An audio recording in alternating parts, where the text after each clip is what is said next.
Salut à tous les bridgers et bienvenue sur ma chaîne Bridgemania. On continue cette série speedrun de la même façon, on explique les enchères et ensuite on attaque le jeu de la carte. C'est parti.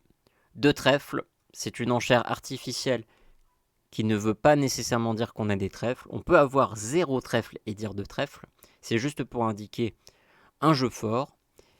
Passe 2 carreaux aussi, c'est une enchère artificielle, c'est une enchère de relais, c'est-à-dire que évidemment si on passe, on va être condamné à jouer 2 trèfles, peut-être avec rien du tout à trèfle. Donc évidemment, il faut qu'il y ait une enchère pour pouvoir pour que Nord puisse se décrire. Donc là ici 2 carreaux passe, 3 trèfles, partenaire. Alors le 2 trèfles il dit partenaire, j'ai un jeu fort, passe. Oui, c'est quoi le jeu fort? 2 carreaux ça veut dire c'est quoi ton jeu fort? Passe. Écoute, j'ai un jeu fort à trèfle. Passe. Eh bien, avec les informations que tu m'as dit, je pense qu'on peut faire 300 atouts.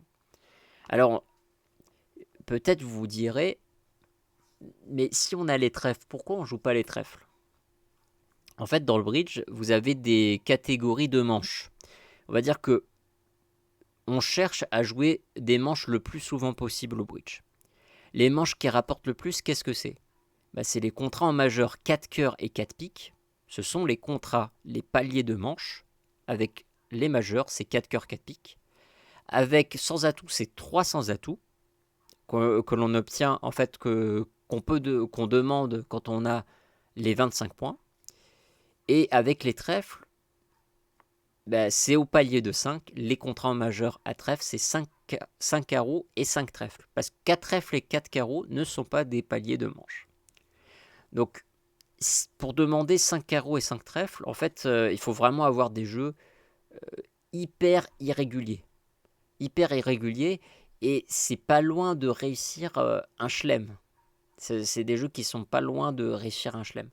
Donc il faut vraiment beaucoup de critères, c'est-à-dire par exemple, imaginez que on a les points pour faire 300 atouts, mais que clairement à une couleur, on est ultra faible. Par exemple, les gars en face, là, dans le flanc, ils ont par exemple un fit 9ème dans une couleur, vous allez vous faire démonter dans cette couleur, et évidemment, vous n'allez pas jouer à 100 atouts. Là, vous allez préférer jouer des manches avec 5 trèfles, 5 carreaux. Alors, quand on demande 5 trèfles, 5 carreaux, l'inconvénient, bien entendu, c'est de réussir 11 levées dans cette couleur. Bon, même si c'est avec un atout, c'est quand même pas pareil que de faire simplement 9 levées. Et c'est pour ça que quand on a les trèfles, on préfère quand même jouer à 100 atouts s'il n'y a vraiment pas de contre-indication. Par exemple, vous avez un problème d'arrêt dans une couleur. S'il n'y a pas de contre-indication, on va plutôt jouer avec 300 atouts. Et c'est parti, donc on joue cette donne de 300 atouts. Alors, on va compter donc les levées maîtresses. Donc, à cœur, on fait une levée. À trèfle, on fait 3 levées, sûr et certain. Ça fait 4. À carreau, on va faire 4 levées, sûr et certain. Ça va faire 8. Donc, il nous faut constituer une 9e levée. En tout cas, je vous rassure, on a notre 9e levée, mais on ne l'a pas encore comptée. C'est laquelle? C'est pique. Alors c'est sûr, on n'a pas l'as, on n'a pas le roi, mais on voit très bien qu'on est court. Enfin, on est court dans cette couleur, ça veut dire eux, ils ont un fit 9ème à cœur, qu'ils n'ont pas pu exprimer. Et nous avons les 3 cartes qu'il faut à pique. Là, ici, on a la dame, le valet, le 10. Donc on est sûr et certain que s'il continue à jouer pique, pique, pique, pique, ça va affranchir une levée à pique. Donc je compte 9 levées. Mais là, on va se dire, alors pourquoi on a préparé pourquoi on a préparé en fait cette donne? Pourquoi? Qu'est-ce qui pourrait y avoir comme problème? Je vais vous montrer.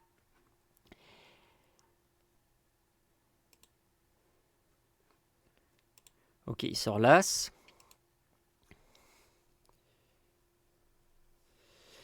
Donc sur le 3, qu'est-ce qu'on va faire? Alors là, je sais pas quoi faire. Voilà, je vais faire le 2. Voilà. Hop. Pique, ok. Je vais faire une petite carte ici. Hop. Et voilà, donc maintenant je vais pouvoir bénéficier du reste en fait. As de carreau. Ah mince! Mince! Oh là là, j'ai défaussé la carte à carreau qu'il fallait pas. Oh là là là là, qu'est-ce que j'ai fait? Eh oui, il faut faire attention à ce que vous défaussez aussi. Et oui, parce que là, ici, en fait, cette petite carte à carreaux, elle était tellement importante parce qu'elle permettait la communication de nord vers sud. Aïe, aïe, aïe, aïe, aïe. Bon, maintenant, regardons sérieusement comment il faut faire. Je vais même vous provoquer. Regardez, suivez bien la vidéo. Vous allez voir comment je vais vous provoquer. Donc là, ici, je mets le 10, voilà, je recommence. Et là, je vais en dégoûter certains. Je vais pas jeter une petite carte, je vais jeter une grosse carte. Et là, je vais mettre l'as de carreau. Là, c'est sacrilège. Alors, pourquoi c'est pas important pourquoi ça change rien si je mets l'as de carreau ou le roi de carreau? Parce que de toute manière, vos carreaux sont maîtres. Le valet, le 10 et le 9, la dame valent autant que l'as et le roi, puisque vous les avez tous en même temps. Par contre, ce 2 qui est la carte la plus faible, c'était en fait quelque part la carte la plus forte parce qu'elle permettait la communication. On pouvait tout défausser sauf ce 2 de carreau. Donc je continue, et vous pensez que je vais arrêter ma provocation. Je vais certainement pas arrêter ma provoque parce que là ici je mets le roi de carreau. Voilà, je continue dans ma provocation. Et effectivement, je prends la dame de pique. Et là, par contre, je peux bénéficier tout de même de mes 4 levées à carreau. Et il n'y a pas de problème de blocage comme sur notre problème précédent. Donc, je continue de jouer trèfle. Carreau. Je défausse trèfle, mais je joue carreau. Ok, et maintenant, c'est le moment fatidique pour voir si on va tout faire. Voilà, hop, on va pas tout faire. Hop. Et on va faire nos 9 levées.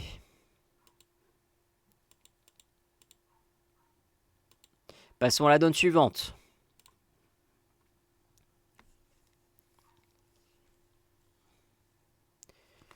Ok, donc là ici, il y a un point important.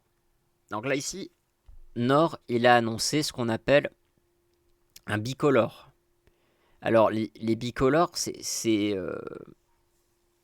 il y a différents types de jeux que l'on peut répertorier.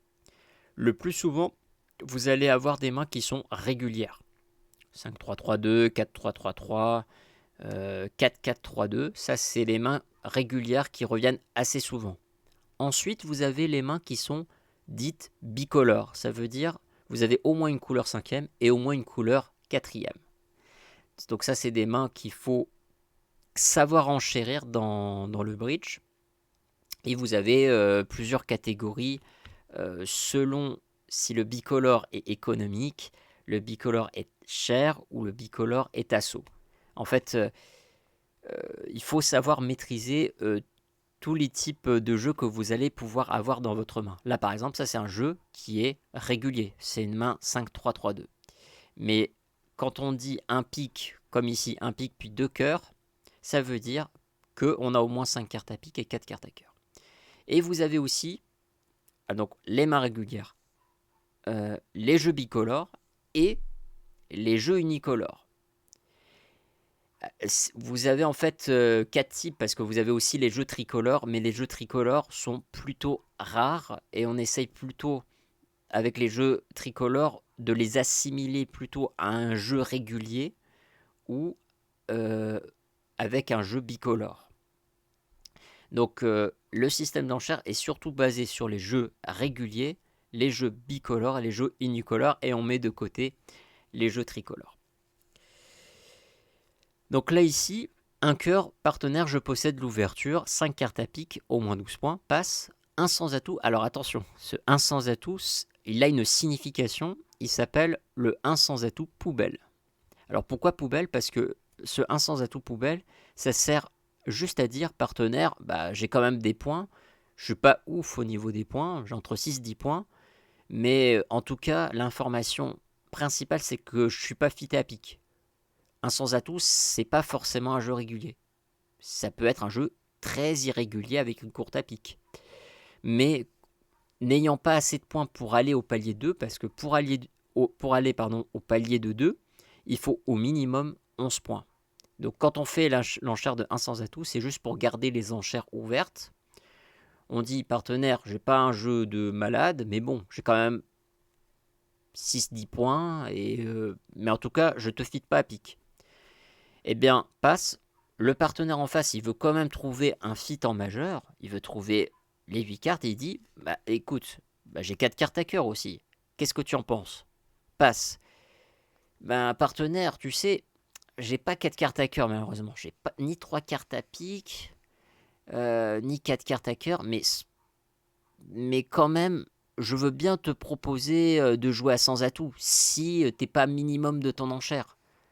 Passe, mais écoute, moi j'ai quand même quelques points et je vais dire 300 atouts, et je suis d'accord pour jouer cette manche-là. Passe, passe, passe, et nous allons jouer à 300 atouts. Il va falloir faire 9 levées dans cette couleur. Enfin, 9 levées dans ce jeu. Alors, là ici, là vous voyez, en fait, sur ces dernières donnes en fait, du niveau 1, du niveau A1, sur ces dernières donnes, c'est surtout et avant tout des problèmes de communication. Là ici, si je fais le compte des levées, As-Roi de pique, ça fait 2 levées. As-Roi de cœur, ça fait plus 2, ça fait 4 levées. L'As de trèfle, ça fait 5. L'As de carreau, ça fait 6. Et c'est clair qu'il va falloir jouer sur les trèfles. Alors comment jouer le mieux possible sur les trèfles? Alors évidemment, je vais tirer ma dame. Et là, on pourrait se dire, ah mais tiens, ma dame, elle gagne. Si ma dame, elle gagne, est-ce que je pourrais laisser passer le 8? Ça va être, si vous mettez une petite carte sauf l'As, ça sera une erreur. Pourquoi? Donc encore une fois, si vous mettez le 8, c'est une erreur. Pourquoi? Parce que pour profiter de votre trèfle, comment vous allez faire? Vous êtes obligé, en fait, comme il n'y a pas de communication à trèfle, vous êtes obligé de passer par une autre couleur. Et la seule couleur qui vous donne accès à la main de sud, c'est les carreaux. Donc ok, vous allez là, hop, vous êtes bien avancé. Alors, vous tirez l'As, bien sûr, en espérant que le roi va sortir, mais il ne sort pas, bien sûr. Vous sortez le valet, et voilà. Vous avez donc là ici 2 problèmes. Non seulement vous avez pas de communication pour aller de nord vers sud, mais en plus, vous avez affranchi la couleur carreau de vos adversaires qui vont vous démonter. Regardez-moi ça. Ah bah ils sont sympas, ils veulent pas vous démonter tout de suite. Ils préfèrent jeter le suspense. Bon allez, je veux pas assister à cette boucherie. Donc je vais vous montrer ce qu'il faut faire. Donc évidemment, on tire pas petit, on tire l'As. Mais ça, vous l'aurez compris.